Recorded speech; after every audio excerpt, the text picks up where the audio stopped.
Serving America's Best, DJ Crystal Clear here with you on this Thursday, March 31st. It's 3:07, and this is the North Country Journal Hour, the radio show that gives you insight into daily life in Korea and Korea's rich history and culture. It also highlights the U.S. Army's history here in Korea, along with other topics of interest to the Area 1 soldiers, airmen, civilians, and family members. I'm Army Staff Sergeant Crystal Crawford, and on each edition of the North Country Journal Hour, we hear from Mr. Frank Fisher. He's the creator of the North Country Journal radio commentaries and editor of the North Country Journal Hour, the hour that brings you a deeper look into the topics of those 2-minute commentaries that air here on AFNKC The Eagle, and we'll hear that commentary in a moment, but first, here's Mr. Fisher. Thank you, Sergeant Crawford. Hello, everyone, and welcome to this edition of the North Country Journal Hour. Today's broadcast is going to be somewhat on the lighthearted and upbeat side, and that in some ways is different from our typical North Country Journal Hour broadcasts. We're even going to invite you to call in and win a prize during this hour, and we'll tell you more about that a bit later. Our topic today is Spring in Warrior Country, or, to put it another way, the annual puzzle over whether spring in Area 1 is going to be a real spring, one that starts at the right time, ends at the right time, and that along the way acts the way spring is supposed to act. And it's certainly timely because spring, of course, has officially begun. Also, this is the last day of March, and tomorrow we're in April already. Now, if you're new to Korea, you might be thinking, gee, what's he mean? Why? Just because we're in Area 1, would there be any reason to expect less than a great spring? Yes, you might wonder that if, as I said, you're fairly new to Korea. But if you've been in Korea for any length of time, you probably know that Korea's weather generally is well known for being quirky and unpredictable. And as you're about to hear, that's exactly what happened to us here in Warrior Country 3 years ago in early 2013. We put up with a really harsh winter, and then we had a spring season that was just nuts, not normal at all. So, I know that here in Korea, and especially here in Area 1, just because it's been warming up and showing some early signs of spring, which it certainly is doing, that doesn't necessarily mean we'll get a normal one. Doesn't mean we won't, but it's up in the air. Well, that spring of 2013 was so out of kilter that we did a North Country Journal radio commentary on it. It aired here on AFNKC The Eagle. We'll replay that for you in a moment, and you'll see what I mean. After that, we'll start looking at the signs of spring as they're actually showing up in Area 1 now, and we'll talk about some of the classic signs of spring Korea-wide, and we'll highlight things you can do to enjoy spring while you're here in Korea. As I said, we will have also a phone-in contest and a chance to win a prize. Now, here's that short radio commentary from 3 years ago. This is the North Country Journal with Frank Fisher. Well, call me reckless, call me a man who speaks too soon, but yes, I think it's finally safe to say it. Spring finally is here. Or not. Kinda, sorta. You don't need me to tell you that this winter blustered in way too early and loitered way too long. Our Air Force friends at Detachment 1 of the 607th Weather Squadron tell me the winter was one of the coldest in memory. In Area 1, we saw about 1.5 feet of snow, and one day the mercury hit 7 below. And yet, there are now some classic signs of spring. The flowers. They've opened out in striking bursts of white, lavender, pink, and yellow. The birds chirp cheerily in the trees. At Camp Red Cloud, the parade ground we call the Village Green has actually started to turn green. We're seeing a lot more of the sun lately, and the days have just begun getting warmer, and they're staying that way almost till evening. On the other hand, at night the temperatures remain stuck in the low 40s, even 30s. And we've still had some days that are wet, windy, and cold. So, spring, yes, but not spring. Kinda, sorta. Anyway, I'm gonna count it a blessing. Let's make the most of it, get out and enjoy it, because Area 1 friends, after a long, bleak winter, spring finally is here. Kinda, sorta. And that was the North Country Journal from Frank Fisher, the writer-editor with the USAG Red Cloud and Area 1 Public Affairs Office.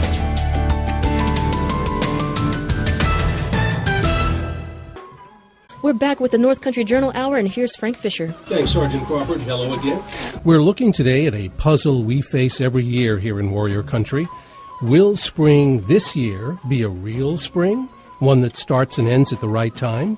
Or, as often happens, will it be another one of those quirky, wrong-side-up springs that kicks in way late, so late that by the time summer opens up, it feels like you barely got out of winter? And we'll also have, during this edition of the North Country Journal Hour, a call-in contest. It's related to spring weather in Warrior Country, and with a chance for you to win a prize. So keep listening for that, too. Okay, so as we wonder about whether we will have a good and robust spring or a cold, blustery, stunted one like that one in 2013, what are the indicators so far? Well, I've done my site recon, and here's what I'm seeing. Yes, the days on the whole are somewhat warmer than they were in, say, January and February, and just look at what it's like out there today. Very, very nice. On the other hand, this warming up has been fairly touch and go. Sunny and much warmer than last month, and yet, a day or two later, it's chilly and windy for days at a time, it seems. On Monday, for example, when it was about 55 degrees at around 1 p.m., I saw people on post in shirt sleeves and even shorts. Okay, great. On the other hand, the very next day, Tuesday, it was definitely chilly. And whatever the weather's like in daytime, of course, every night's been just plain cold. Another indicator for Area 1, the color of the ground on the village green, which is the parade field on Camp Red Cloud in Uijeongbu. As early as this Monday, just days ago, it was still mostly a lifeless pale brown. But just yesterday, I could see that things are moving fast in the right direction. The parade ground was still mostly brown, but there were beginning to show, here and there, some faint traces of green. Then, just the very next day, that's yesterday, after it rained overnight, the parade ground was suddenly much less brown and starting to take on a considerably greener look, although it's still a feeble, pale, uncertain shade of green so far. But think of what a little more rain and sunshine might do to move things along. And of course, there are the birds who now seem to be chirping more and more throughout the day.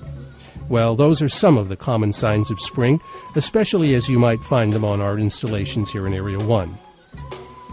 But there's one other sign of spring I want to be sure to tell you about. This is one you might get to see if you're in the right place off post. It's one that, for Korea, is a classic sign of spring, and one I hope you'll get to see with your own eyes. And that's the start of spring planting out in the rice fields. If you've traveled any real distance in Korea, either by highway or train, you've probably seen long stretches of rice paddies that in some places run all the way out to the hills, out on the horizon. In winter, of course, those fields are hard and pale brown. Each row is studded with short, brittle-looking stumps, those are the stumps that they pluck the rice stalks from at last fall's harvest. In the time since the harvest was done and winter came on, the fields have lain virtually empty. And so you know spring season's rolled in when you start to notice that farm folk, a few here, a few there, have begun showing up again in the fields, getting things ready for another year's planting. So yes, there are some early signs of spring. Well, no one's hoping more than I am for spring to go ahead and be spring, and stay spring until it's time to turn itself into summer.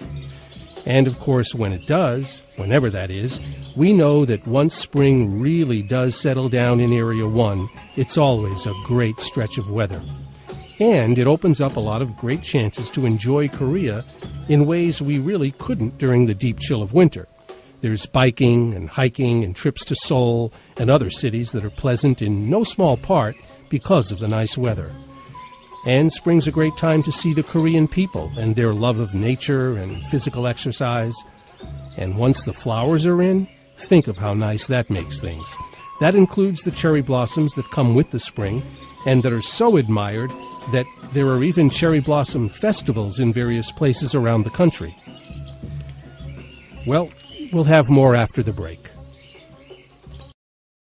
We're back with the North Country Journal Hour, and here's Frank Fisher. Thanks, Sergeant Crawford. If you're just joining us, this is the North Country Journal Hour indeed, and we're talking about how every year here in Area 1, it can be a tricky thing to know whether we'll get a normal spring or a really short, nasty one, like the one we told you that we had here 3 years ago in 2013.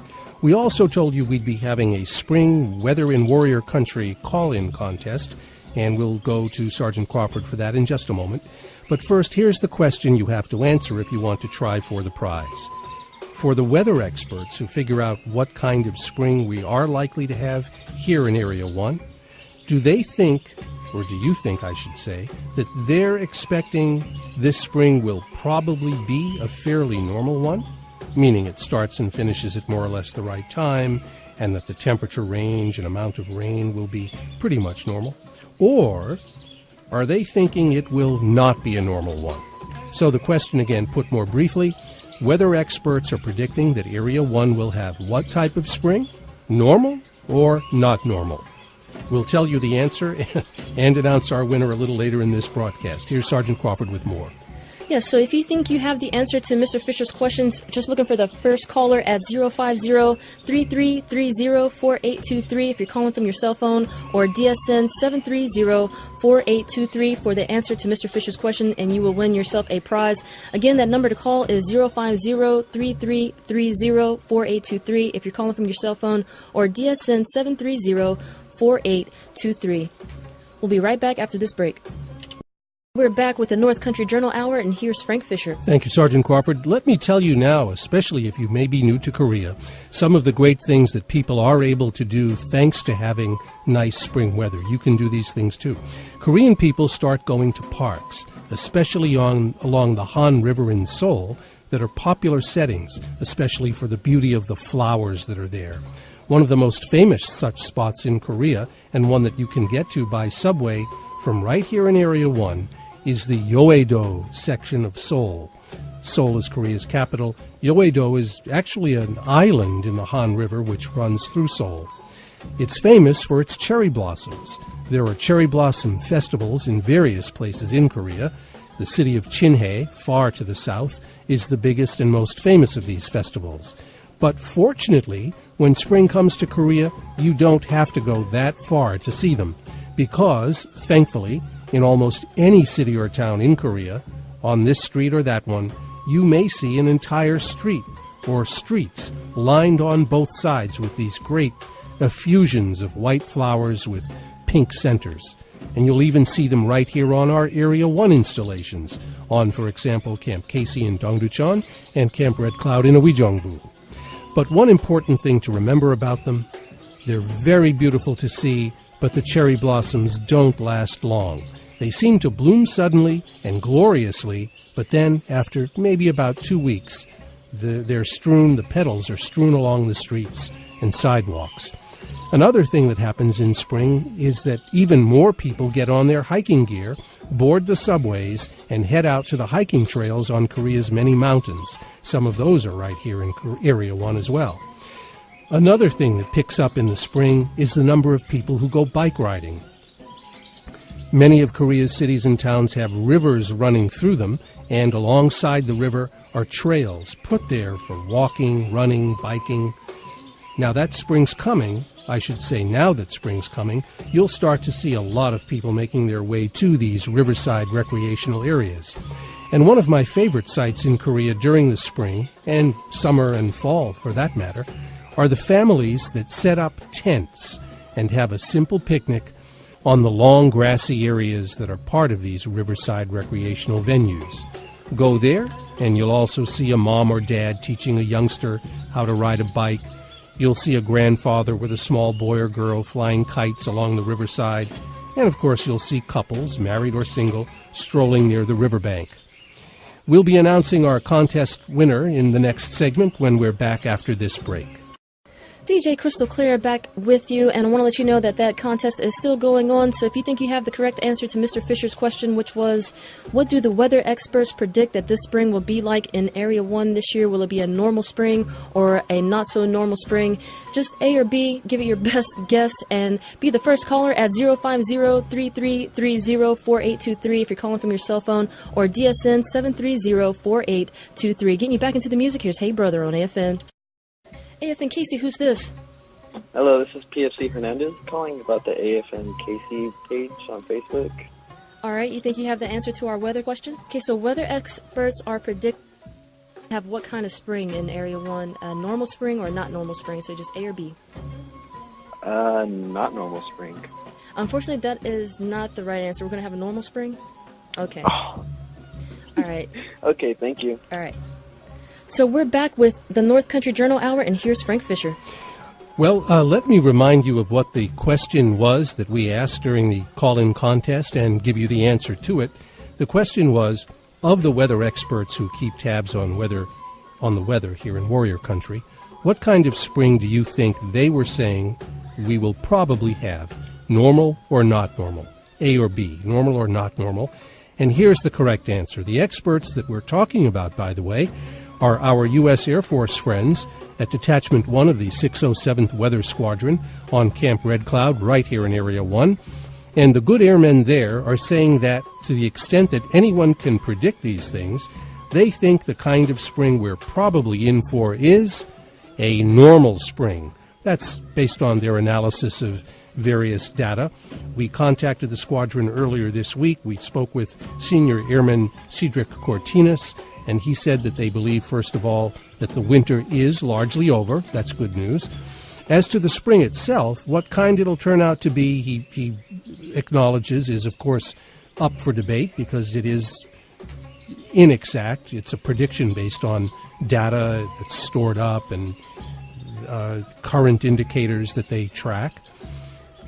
But that said, the indications they have make them expect that this spring will probably be what we could call a normal one. In other words, no shorter or longer, no cooler or warmer than what we all might think of as normal for spring. Between now and the end of spring, their expectation is, by the way, for the average high temperature to be somewhere around 64 degrees and the average low around 42. Keep in mind, that's the average, the prediction for the average. Today, for example, as Sergeant Crawford told us earlier at the outset of the broadcast, the temperature right now is at around 70. So that's obviously higher than the predicted average. But on average through the spring, they're thinking it's going to come in at around 64 degrees as the high, 42 for the low. Now, here's Sergeant Crawford to tell, well, actually, we'll hear from Sergeant Crawford in a moment, but I want to go to something that I said at the start of today's broadcast, that this was a somewhat lighter topic today than the typical North Country Journal Hour subject. The North Country Journal Hour broadcasts focus mainly on several things, and if you're new to Area 1, you may not know this. The broadcast focuses on Korea's history and culture, the history of the U.S. Army in Korea, but it also includes a look at other topics of interest, as we call them, things of interest to Area 1's soldiers, airmen, civilians, family members. So usually, the North Country Journal Hour highlights, as an example, Korea's foremost, or things like Korea's foremost naval hero, Admiral Lee Sun-shin, or the story behind the development of Korea's ingenious alphabet, which is known as Hangul, or we feature profiles of some of the soldiers who earned the Medal of Honor during the Korean War, people like Corporal Mitchell Red Cloud Jr., for whom Camp Red Cloud is named, or Corporal Daniel Schoonover, for instance.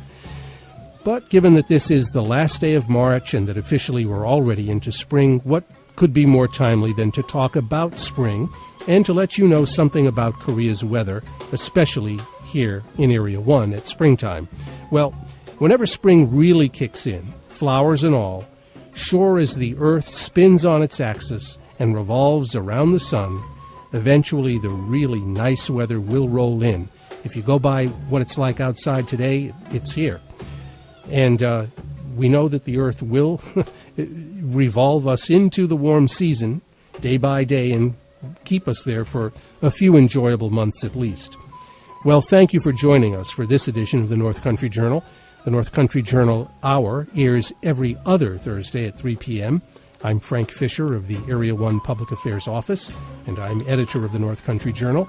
Handing back now to my North Country Journal Hour broadcast partner, AFN KCDJ, Army Staff Sergeant Crystal Crawford. Thanks very much. Here's Sergeant Crawford. And as Mr. Fisher said, thanks for joining us for this edition of the North Country Journal Hour, and getting back into the music as 21 Pilots was Stressed Out on AFN.